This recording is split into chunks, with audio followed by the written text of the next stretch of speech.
Hello students, आज मैं coordinate geometry का जो कि डिस्टेंट पॉइंट है ना, उसका ये आज मेरा लास्ट है।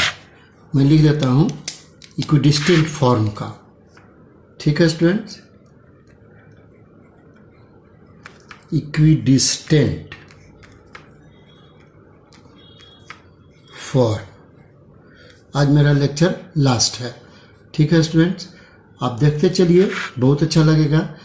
बोले थे हम 3 लेक्चर में समाप्त कर दूंगा, ये तीसरा लेक्चर है मेरा। और ये सीबीएसई और जीएसईबी और अदर बोर्ड एग्ज़ाम जो भी हैं वो सारे स्टूडेंट के लिए काम आएगा और बहुत हेल्पफुल है, कोऑपरेट है, आपको माइंड में जल्दी याद आ जाएगा।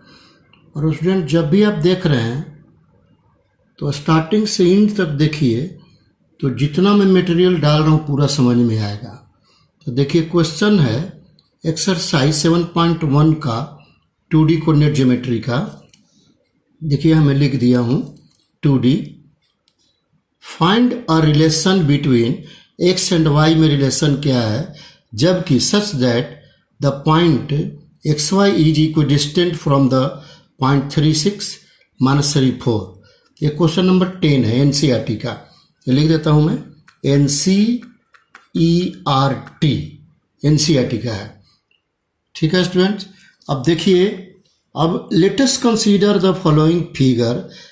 ये P से इक्विडिस्टेंट कहता है A 36, देखिए लिखा है 36, फिर क्या है -3 4। तो हम एक मिनट स्टूडेंट, इसको हम मान लेते हैं, जैसे यहाँ लिखा हुआ है x1 y1, तो यहाँ मैं लिख देता हूँ x1 y1 is equal to ये 36 एंड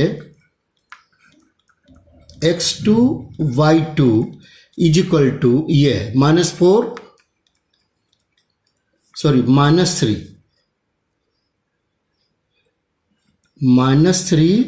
4 है। ठीक है, इसको हम लोग कहते हैं करेंट कोऑर्डिनेट। ये ध्यान रखिएगा, ये करेंट कोऑर्डिनेट है, ये हमको रिलेशन दिखाना है। अब देखिए, अकॉर्डिंग टू द क्वेश्चन, अब यहाँ हम लिखता हूँ according to the question PA/PB ये दिया हुआ है। PA is equal to PB, किसी बुक में इसको लिखा है PA/PB इज इक्वल टू 1, तो एक ही चीज़ है। ठीक है स्टूडेंट, तो मैं डिस्टेंस फार्मूला से नहीं बनाऊंगा, मैं पहले से बार बार आपको बताया हूं। तो यू है फॉर इक्विडिस्टेंट माइनस पहले x2 - x1 y2 - y1। अब ये एब्सिसा लिए हैं तो ऑर्डिनेट ऊपर होगा नंबरेटर में, यदि ऊपर में यहाँ ऑर्डिनेट तो यहाँ एब्सिसा होगा। आप ध्यान दीजिएगा, तो 2y - y1 + y2 2x - x1 + x2 ये डिनोमिनेटर में। और वैल्यू सब्स्टिट्यूट कर देंगे हम। देखिए -3 4 x2 y2 है, तो इसको वैल्यू सब्स्टिट्यूट करते हैं। देखिए -3 अपॉन 4 - 6, देखिए 4 - 6 is equal to 2y minus, ये दोनों को सम करेंगे तो 10 होगा। ये दोनों को हम सम करेंगे तो 10 होगा। सॉरी स्टूडेंट्स, ये 10 होगा। ठीक है, और ये दोनों को सम करेंगे तो 0 हो जाएगा। तो ये 10 है स्टूडेंट्स, ये 10 है। तो क्रॉस मल्टीप्लिकेशन करेंगे तो देखिए ये 10 ही है। ठीक है, तो ये 10 है, तो अब कॉमन आएगा 2, देख लीजिए। देखिए इसको क्रॉस मल्टीप्लिकेशन, ये 2 3 जा कैंसिल हो गया, 3 -3 2 लिखे। आइए 2 तो अब रहा नहीं, जो कैंसिल हो गया। 2y - 10, ये -2x को इधर ले गया, तो 3 2 जा 6 हो गया ये।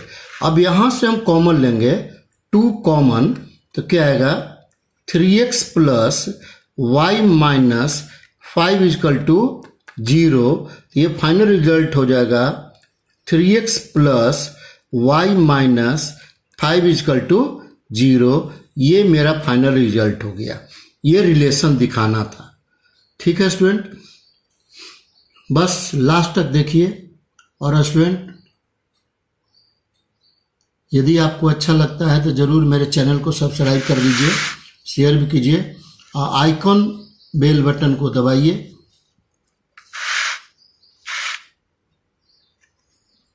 और thank you for watching my video. ठीक है स्टूडेंट्स।